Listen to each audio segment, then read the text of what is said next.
नमस्ते, राधे राधे सभी मित्रों का एवीएच कोचिंग क्लासेस में हार्दिक स्वागत है, अभिनंदन है।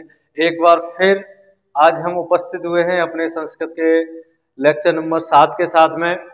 और जैसा आपने पिछले लेक्चर में देखा होगा कि मैंने प्रत्याहार बनाना सिखाया था। क्या प्रत्याहार बनाना सिखाया था, जिससे बहुत से भाई बहनों की कमेंट भी आई थी, बहुत अच्छे से समझ में आया कि प्रत्याहार आज तक नहीं कभी सीख पाए थे, प्रत्याहार बनाना सीख गए। तो इसके लिए मैं उन भाई बहनों का बहुत बहुत दिल से धन्यवाद करता हूं जिन्होंने मुझे ये चीज़ बताई कि हाँ उन्हें सीख गए, वो बनाना सीख गए। तो प्रत्याहार कैसे बनता है वो भी मैं चर्चा कर चुका हूं, और प्रत्याहार बनते किससे हैं। प्रत्याहार माहेश्वर सूत्रों से बनते हैं और मैं उनकी भी चर्चा कर चुका हूं। तो आज हम लेक्चर में शुरुआत करने वाले हैं। आज एक बहुत ही महत्वपूर्ण, जो आपका संस्कृत की दृष्टि से महत्वपूर्ण तो है ही है, वाकई का। यदि आप हिंदी भी यहीं से आप कंप्लीट कर लेते, यदि आपने देख लिया एक बार, तो जीवन में कभी भी यहां से आपका प्रश्न गलत नहीं होगा। वो कौन सा चैप्टर है, वो कौन सा टॉपिक है? वो टॉपिक है आपका उच्चारण स्थान। यानी संस्कृत में जब हम उच्चारण स्थानों की चर्चा करें तो आप बड़े एकाग्र होकर के ध्यान से सुन लेना। अगर एक बार आपने अगर एक सूत्र के माध्यम से समझ लिया तो जीवन में कभी भी आप शब्द और उच्चारण स्थान से कभी आपको प्रॉब्लम नहीं होगी। यहां से एक या दो प्रश्न हर बार परीक्षा में बनते ही बनते हैं कि इस वर्ड का उच्चारण स्थान कौन सा है। और उच्चारण स्थान से आप समझ रहे हैं कि उन वर्डों को, यानी वे वर्ड जहां से उच्चरित हों, जिन वर्डों जो वर्ड जहां से उच्चरित हो, मुख के किसी अवयव को जहां से स्पर्श करके बाहर निकले, उन्हें हम क्या कहते हैं? वो जो स्थान जहां पे स्पर्श करते हैं वो वर्ड, उसे हम उच्चारण स्थान कहते हैं। एक सरल भाषा में कहें तो मुख के वो अवयव जहां से वर्ड स्पर्श करके निकलते हैं, तो वह स्थान क्या होता है? उच्चारण स्थान होता है। मौखिक के लिए अगर हम बात करें तो उच्चारण स्थान की दृष्टि से, जैसे मैं आज बोल रहा हूं तो कहां से बोल रहा हूं? आप जनरल सी बात करेंगे, मुंह से बोल रहे हैं, गले से बोल रहे हैं, लेकिन इसका भी एक निश्चित पॉइंट होता है कि हम बोल कहां से रहे। यानी इसमें प्रश्न, जो लोग संस्कृत या हिंदी जो पढ़ते हैं, जरूरी नहीं है कि जो संस्कृत पढ़ रहे हैं उन्हीं के महत्वपूर्ण हो। हिंदी पढ़ने वाले जो जनरल, यूपी पुलिस, लेखपाल, एसएससी, यानी अन्य अन्य विभिन्न प्रकार की जो तैयारियां करते हैं, जहां उनके हिंदी व्याकरण से संबंधित प्रश्न बनते हैं, तो वो लोग अवश्य देखें। महत्वपूर्ण क्लास है कि आज एक सरल और स्पष्ट शब्दों में आप लोगों को याद हो जाएगा, एक ही शब्द में, और रटना कुछ नहीं है हमारी क्लास में, बस एक बार आप देख लीजिए। तो आज हम उच्चारण स्थानों की चर्चा करेंगे। उच्चारण स्थान क्या? उच्चारण स्थान। तो उच्चारण स्थान का अर्थ यही है कि जहां से उच्चारण हम करें, उस स्थान की आज हम चर्चा करेंगे। जैसे आपने देखा होगा कि का उच्चारण स्थान क्या है, खा का उच्चारण स्थान क्या है, गा का, चा का, आ का, टा का, बहुत सारे वर्ड आ जाते हैं जिन्हें हम नहीं याद रख सकते। जैसे हमने देखा कि का उच्चारण स्थान क्या है, तो का बन जाता है कंठ। अब जरूरी नहीं है कि का से शुरू कंठ हो रहा है तो इसलिए का कॉम्बिनेशन मिला कर दिया, नहीं, ये तो का आज का में तो लग जाएगा लेकिन खा में नहीं लग पाएगा। खा का उच्चारण स्थान क्या है? उसका भी कंठ है। और यदि देखा जाए तो का, खा, गा, घा, ङा, यानी पंचमाक्षर वर्णानाम, यदि स्पेशली पूछ ले कि अंक का उच्चारण स्थान क्या है, यानी का के पंचमाक्षर का, तो उसका भी कंठ है। लेकिन उसमें भी एक ऑप्शन रहता है, यदि कंठ ना हो तो वहां पर आपका नासिका भी होगा। वर्गाणाम पंचमाक्षर नासिक, यानी नासिका से भी बोले जाते हैं। तो मैं अभी आपको विधिवत वो लिख करके आपको बोर्ड पे समझा दूंगा, आप बस देखते रहें एक बार वो लेक्चर को। और यदि आपको वीडियो अच्छी लगे तो मैं शुरुआत में कह देता हूं, पूरे लेक्चर में आपसे कभी नहीं कहूंगा कि आप वीडियो को लाइक करें या शेयर करें या सब्सक्राइब करें। अभी मित्रों के साथ शेयर कर दीजिए और एक कॉपी पेन लेकर के बैठ जाइए और बस नोट करते रहिए। यहां से आपको एक प्रॉपर नोट्स भी मिल जाएगा। आप जब भी उठा के देखेंगे आपको कभी भी किसी और किताब की आवश्यकता नहीं पड़ेगी। हमारी टीम के द्वारा इतना बढ़िया और इतना अच्छा कंटेंट आप सभी लोगों को प्रोवाइड करा रहे हैं कि आपको किसी किताब की आवश्यकता नहीं है। आप हमारे लेक्चर देखते रहे तो 30 में से 29 नंबर आपको संस्कृत में, मैं 30 में 30 100% नहीं कहता, और 30 में से हिंदी में भी आपको 29, मैं कहता हूं कि 29 नंबर आपके आ सकते हैं। यूपी टेट की बात कर रहे हैं, और सुपर टेट में 20 नंबर की हिंदी और 10 नंबर की संस्कृत है। यही चीजें हैं। अगर आपने इस पर पकड़ अच्छी बना ली तो आपका सुपर टेट 120 प्लस जाएगा, और 120 प्लस पे आप शिक्षक, और शिक्षक बनते ही आपको पता है कि आपके माता पिता के सपने साकार हो जाते हैं, जिनको आपसे बहुत सारी उम्मीदें हैं, जो आपके लिए पसीना बहा रहे हैं और आपको पढ़ाने के लिए आपको छूट दे रखी है कि आप पढ़ो बस। वो अपनी परवाह न करते हुए, ना खाने पीने की समय की परवाह नहीं कर रहे, केवल आपको पढ़ाने के लिए बस छोड़ रखा है, जाओ पढ़ो। तो उनके माता पिता के सपनों को अगर पूरा करना है तो आप एक बार जरूर देखें। चलिए हम अपनी शुरुआत करते हैं। जब उच्चारण स्थानी की बात करें तो हम शुरुआत करते हैं सबसे पहले अपने सूत्रों से। पहली बात तो यह पूछ लेता है कि उच्चारण स्थान होते कितने हैं, ठीक है। बाकी का हिंदी में तो उच्चारण स्थानी कभी संख्या नहीं पूछता, लेकिन संस्कृत में यह संख्या पूछ लेता है कि उच्चारण स्थान होते कितने हैं। तो आप सभी ने देखा होगा कि कंठ, तालु, मूर्धा और दंत, ओष्ठ 5 पढ़े होंगे। बाकी संस्कृत में और भी आपको मिलेंगे, ठीक है। तो मैं यहाँ पे लिखाऊंगा तो आपको लगभग 13 प्रकार के उच्चारण स्थान, लेकिन पाणिनीय शिक्षा अनुसार यानी अष्टाध्यायी में उच्चारण स्थानों की और उच्चारण संख्या की कोई गणना नहीं की गई है, कोई वर्णन नहीं उच्चारण स्थानों का। लेकिन पाणिनि के अन्य जो ग्रंथ हैं, अन्य जो व्याकरण ग्रंथ हैं, उनमें हमारे उच्चारण स्थान दिए गए हैं। तो उच्चारण स्थानों की संख्या कितनी है? वो 8 होती है। वो कहते हैं अष्टौ स्थानान उच्चारण स्थानाम उरह कंठ श्रेष्ठा जिह्वा मूल दंत मूल। इस प्रकार 8 आपके हो जाते हैं उच्चारण स्थान। वो कैसे हैं आपको देखिए। सबसे पहले हम देखते हैं एक सूत्र के माध्यम से। देखिए आपने देखा होगा सूत्र, तो अ कु ह विसर्जनीयानाम। देखने में आपको बेशक बड़ा लग रहा होगा, लेकिन मैं आपको बिल्कुल सरल भाषा में समझा सकता हूं इसे। अ कु ह विसर्जनीयानाम कंठ। आप पूरा एक बार में याद ना कर पाए तो बस ऐसे कर ले, अ कु ह, यानी आ और कु ह और विसर्जनीयानाम कंठ। यानी नियानाम जो लगा है ये संबंध बोधक होता है कि यानी जब आप रूप शब्द रूप पढ़ेंगे तो उसमें आपको कारक जब पढ़ते हैं तो उसमें आपको पता लगे इसमें कौन सी व्यक्ति कौन सा कारक लगा है।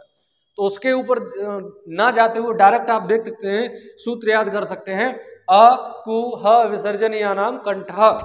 आप बोलते रहिए, हमारे साथ बोलते रहेंगे। आप किसी भी शब्द को यदि आप 1 से 2 बार बोल देंगे तो आपको जल्दी आसानी से याद हो जाएगा, कंठ, ठीक है। यानी अकुह विसर्जनीयानाम कंठ। आप देखेंगे यहां पर तो आ दिया हुआ है। आ जहां भी आ जाए, संस्कृत में अच पढ़ते हैं तो अच का मतलब ये, अगर आ गया तो सिंगल आ नहीं है, उसका दूसरा भाई भी वहां मौजूद है। और संस्कृत की दृष्टि से देखा जाए तो आ के सिंगल या डबल भाई नहीं होते, 18 भाई होते हैं। अर्थात आ को हम 18 प्रकार से लिख सकते हैं संस्कृत में।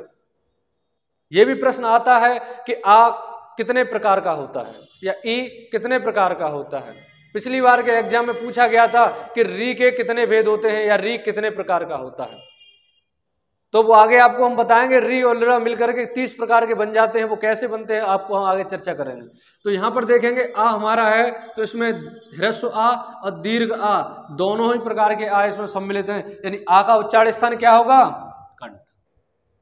आ का उच्चारण स्थान कंठ, यानी अकुह विसर्जन पूरा सूत्र है। तो यानी आ है तो इसके 18 प्रकार। जब आप लोगों की कमेंट यदि आती है कि 18 प्रकार कैसे बनते हैं और कौन से होते हैं, तो मैं जरूर अगले लेक्चर में आपको समझा दूंगा, लेकिन आपकी रिक्वायरमेंट पे। बाकी का आपके यूपी टेट और सुपर टेट में बस इतना ही पूछेगा कि आके कितने वेद, आके कितने प्रकार, 18 प्रकार, ठीक है। अब हम देखते हैं, हमने एक आपको जब शुरुआत में जब हमने स्पर्श व्यंजन पढ़ाए थे तो हमने एक शब्द और बोला था कि उदित वर्ण। बताए थे हमने कि स्पर्श वर्णों को हम उदित वर्ण भी कहते हैं। उदित में क्या था कि जो हम क च ट त प बोलते थे, यानी वर्गाणाम प्रथमाक्षर, यानी वर्गों के जो प्रथम अक्षर हम बोलते थे वही हम जब उदित कर देते हैं तो उन्हें हम कु, चु, टू, तु और पु पढ़ते हैं। तो वही है हमारा कु आ गया। कु का अर्थ क्या था? संस्कृत में कु का अर्थ होता है का वर्ग। यही हम हिंदी में कहते हैं का, यानी का वर्ग पूरा। और संस्कृत में अगर कहीं आपको कु मिल जाए तो का वर्ग, चु मिल जाए तो चा वर्ग, टू मिल जाए तो उसका अर्थ क्या होता है? टा वर्ग। तो समझ लीजिए, यानी कु आ गया है तो यहां पर आपका का वर्ग होगा पूरा। का वर्ग में कितने वर्ण आएंगे? 5। कौन कौन से वर्ण आएंगे वो भी देख लीजिए, का, ख, ग, घा और ङ। ये हमारे का वर्ग में यानी कु में 5 वर्ण आते हैं। अर्थात का उच्चारण स्थान कंठ, खा का कंठ, गा का कंठ, घा का कंठ। इसी प्रकार इन सभी वर्णों का उच्चारण स्थान क्या है? कंठ है। रटो मत, आप बस समझिए, मैं ऐसे कैसे कह रहा हूं, पांडे जी ने जब कोई इनका क्रम बनाया था, बड़ी टेक्निक, बहुत सोच समझ के बनाया था, तकनीक थे, इंजीनियर थे एक तरीका के वो। इसे भी मत देखिए, आप का को बोलिए एक बार, आप जब इस महसूस करेंगे कि का हमारा उच्चारित हो कहां से रहा है, तो आप अपने कंठ पे हाथ रख लीजिए, मैं कंठ वैसे ही बोल रहा हूं, आप अपने कंठ पे हाथ रखिए, बोलिए क, ख, ग, घ, यानी कंठ से आवाज आ रही है, अपने आप बता देगा कि मैं यहां हूं। का अपने आप बोला कि मैं यहां पे हूं, क, ख, कंठ अपने आप चल रहा है तुम्हारा। तो जब भी कभी पूछ ले कि उच्चारण, मतलब याद ही नहीं करना, कोई भी वर्ड आ जाए, नकल आपके साथ है पूरी, मतलब आप स्वयं हैं, अगर आपका गला और मुख आपके संग जा रहा है पेपर देने, तो सोच लो नकल आपके साथ में है। पेपर दे रहे, पर्ची की जरूरत ही नहीं, जब भी आए उच्चारण स्थान इसका, जैसे मान लीजिए का आ गया, तो पता नहीं याद नहीं आ रहा, तो क्या करेंगे, अपने कंठ पे हाथ रख के देख लीजिए, यानी बोल के महसूस करके देख लीजिए, बोलिए का की आवाज कहां से आ रही है, का से पूछो कहां से हो, बोलो क, अपने आप आवाज आ रही है कंठ से, कंठ पे एकदम प्रेशर हो रहा है, ठीक है ना। कभी नहीं भूलेंगे का खा गा, जब भी वर्ड आ जाए का वर्ग का कोई भी, तो कौन से वर्ड उच्चारण स्थान, कंठ। बहुत ही इंपॉर्टेंट प्रश्न टॉपिक है ये, यहां से 1 नंबर का प्रश्न हर हाल में आता है। अब मैंने आ बना दिया, का वर्ग बना दिया, अभी आपका एक वर्ड और बचा है, वो क्या है, हा। कौन सा वर्ड है, इधर एक साइड से कर देते हैं नोट, हा वर्ड। अब यहीं पर देखते चलना, ऐसा सिस्टम बना हुआ है कि एक ही सूत्र से आपके कंठ के जितने भी वर्ड होंगे कभी भूलोगे नहीं, यहीं से सब खत्म। यानी हा का उच्चारण स्थान क्या होता है, कंठ, हा का उच्चारण स्थान कंठ। अभी यहां पर एक शब्द और लिखा है, विसर्जनीय नाम, यानी विसर्ग का भी उच्चारण स्थान कंठ होता है। तो यहां से जब हम चलेंगे, यहां लिखे देते हैं, यानी विसर्ग, क्या, विसर्ग का उच्चारण स्थान क्या है, कंठ होता है। यानी इतने सभी वर्डों का उच्चारण, यानी 18, ये 5 18 5 23, 23 और 2 25, यानी 25 वर्ड सिर्फ एक सूत्र में समाहित। इतना अच्छा मौका आपको कहां मिलेगा जो एक ही बार में सब समाप्त हो जाए। आज के बाद कंठ वर्ड कभी भूलोगे ही नहीं, बस एक बार बोले ना, अकुह विसर्जनीय नाम कंठ, यानी आ से जितने भी आ जाए कंठ, कु से यानी का वर्ग का खा सभी कंठ, फिर हा वर्ड, यानी हा का उच्चारण स्थान पूछ लेगा, हा का उच्चारण स्थान कंठ, विसर्जनीय नाम यानी विसर्ग, विसर्ग का उच्चारण स्थान कंठ। बताइए आपको याद हो रहा है या नहीं हो रहा, यदि याद हो रहा है तो आप उच्चारण के कमेंट के माध्यम से हमें बताते भी रहें, और अपना ये हमें जवाब अपने कमेंट से बताएं और लाइक भी करते रहें, इससे हमें पता लगे कि हाँ वाकई में आपको समझ में आया और मेरा प्रयास बताने का सार्थक हुआ, ठीक है। यानी आज हमने, यानी एक बार में एक उच्चारण स्थान समाप्त कर लेना, आप कहीं कभी पढ़ना ही नहीं है, यही चीज आप 2-4 बार पढ़ लेंगे। आप बस बोल लेना, अकु विसर्जनीय नाम कंठा, बोले कंठ वर्ड बताओ, तो आप सिर्फ एक सूत्र बोल दो, कौन सा, अकुह विसर्जनीय नाम कंठ, ठीक है। कंठ वर्ड यानी आ के सभी 18 प्रकार, का वर्ग और विसर्ग और हा, इनका उच्चारण स्थान क्या होगा, कंठ होगा, ठीक है। इसे एक एक नोट करते चलिए, स्क्रीनशॉट ले लीजिए। अगले उच्चारण स्थान पे चलते हैं हम। अगला है हमारा इचु यसानाम तालु, क्या होगा, इचु यसानाम तालु, देख लीजिए, इचु, इचु यसानाम तालु, ठीक है। अब आप, यदि आपने आदि शुरुआत से वीडियो देख रहे होंगे तो आप समझ गए होंगे इसमें क्या है, कभी नहीं भूलेंगे। तो देखिए ई का अर्थ क्या है, ई के जितने भी वर्ड होंगे, यानी चाहे ह्रस्व ही ले लीजिए चाहे दीर्घ ही ले लीजिए, दोनों ई, और ई की कितनी बहनें, जब आ के 18 भाई थे तो ई की भी 18 ही बहनें होंगी, ये ध्यान रखना। तो ई की कितने बहनें और होती हैं, कितने प्रकार और होते हैं, 18 प्रकार और होते हैं, और सभी 18 प्रकार के उच्चारण स्थान कहां से होंगे, तालु से, यानी ई का उच्चारण स्थान तालु। अब इसी के साथ में मैंने कहा चू, अभी मैं इससे पहले बताया था कि उदित वर्ड होते हैं, तो चू का मतलब चा वर्ग, ठीक है ना, चू का मतलब चा वर्ग, और चा वर्ग में कितने वर्ड आएंगे, 5 वर्ड, चा, छा, जा, झा और या, ठीक है। यानी इन चा, छा, जा, जा, या, यानी पांचों में से कोई सा भी वर्ड आ जाए, इनका उच्चारण स्थान तालु, ऐसे ही नहीं बोल रहे, तालु से बोल के देख लो, आपकी जीभ अपने आप पहुंच जाएगी, तालु कहाँ है बता देगी। चा से पूछो आप तुम कहाँ से हो, तो वो कहेगा उच्चारित करो, बोलो च। देखो जीभ आपकी कहाँ जाती है, रटना नहीं है कुछ भी, बस प्रैक्टिकली समझिए। बोली च, जीभ अपने आप बता रही है कि हम यहाँ पे हैं। बोली छ, ज, झ, ञ। जब आप सभी वर्णों को बोल के देखेंगे तो अपने आप जीभ पहुंच जाती है जहां जिस स्थान है, जो स्थान है उसका। तो यानी चावर का उच्चारण स्थान तालु, यानी तालब्य। आज से तुम्हें यह भी पता लग गया होगा कि तालब्य होता कहाँ है तुम्हारा, जहां पे आपका चा वर्ड जाकर चिपक जाए वहीं पे आपका तालब्य। ठीक है, अब इसके बाद में एक वर्ड आपको ये दिख रहा है, यानी या का उच्चारण स्थान तालु, बोलते रहिए। और यहीं पर आपका एक और वर्ड श, ये कौन सा सा है आपका, आज के बाद सीटी वाला सा कहना भूल जाना। ठीक है, यानी ये कौन सा है, तालब्य सा है। जब भी आप इसका उच्चारण करें तो हमेशा यही उच्चारण करें कि ये कौन सा सा है, तालब्य सा है। जब हमेशा इसके नाम से संबोधन करेंगे तो इसे भी अच्छा लगेगा और आपका भी कल्याण होना है। क्योंकि जब भी आप इसका उच्चारण करते हैं कि बोले कौन सा सा, तालब्य सा, और यही एक दिन आपकी पहचान इसकी आपको पेपर में 1 नंबर दिला देगी। नहीं तो अभी तीनों सा आएंगे, सभी के अलग अलग उच्चारण स्थान है, थोड़ी सी मिस्टेक, सावधानी घटी, दुर्घटना घटी, इसलिए ध्यान रखना। यानी कौन सा सा है, तालब्य सा, यानी ई का उच्चारण स्थान तालब्य, चा वर्ग का तालब्य, यानी या का ध्यान रखना प्रत्येक उच्चारण स्थान में एक अंतस्थ और एक ऊष्म वर्ण समाहित है। नहीं तो कोई ये कहे कि ऊष्म वर्ण सभी एक ही उच्चारित है, नहीं, एक ही स्थान से नहीं होते। अंतस्थ वर्ण एक ही उच्चारण स्थान से नहीं, ऐसा नहीं होता। हर एक उच्चारण स्थान में अलग अलग बटे हुए हैं इनका सिस्टमेटिक। पाणिनि जी ने सूत्र बना दिया कि इचु यशानाम तालु।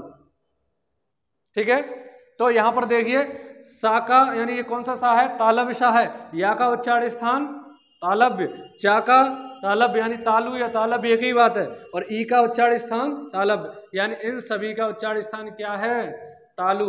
या इधर कहीं तालब्य भी लिखा मिल जाए तो कंफ्यूजन मत हो जाना, बात एक ही है, जैसे तालु कहते हैं उसे ही तालब्य कहते हैं। बताइए अगर ये कंफर्म हुआ तो कमेंट करिए कि हाँ सर कमेंट सही हो गया, समझ में आ गया। क्या करेंगे, इसे भी 2-4 बार पढ़ लीजिए। बोले इच्छु यसानाम तालु, और ये तो हमारी भाषा में अगर आप याद करेंगे तो कहेंगे इच्छु यसानाम तालु। इससे ऊपर वाला पढ़ते थे अकूह विसर्जनीयानाम कंठः। हम तो बस एक ट्यून दे दिया करो, जब भी पढ़ो ना ऐसा समझो कि पढ़ाई तुमको पढ़ रही है, ना कि तुम पढ़ाई को पढ़ रहे हो। ऐसा नहीं, जब पढ़ाई तुम्हें पढ़ने लग जाएगी ना तो तुम्हें अपने ऊपर भी गर्व होगा, पढ़ाई भी सोचेगी हम भी किसी अच्छे आदमी के मुख से उच्चरित हो रहे हैं। समझे, क्या कहेंगे, अकूह विसर्जनीयानाम कंठः इचु यसानाम तालु। सब इसी से कंप्लीट, आपके 2 उच्चारण स्थान कंप्लीट होते हैं। यहाँ पे अगला उच्चारण स्थान में आपको अगले लेक्चर में दूंगा, आप इन्हें पहले कंप्लीट कर लेना। नमस्ते, राधे राधे, जय हिंद।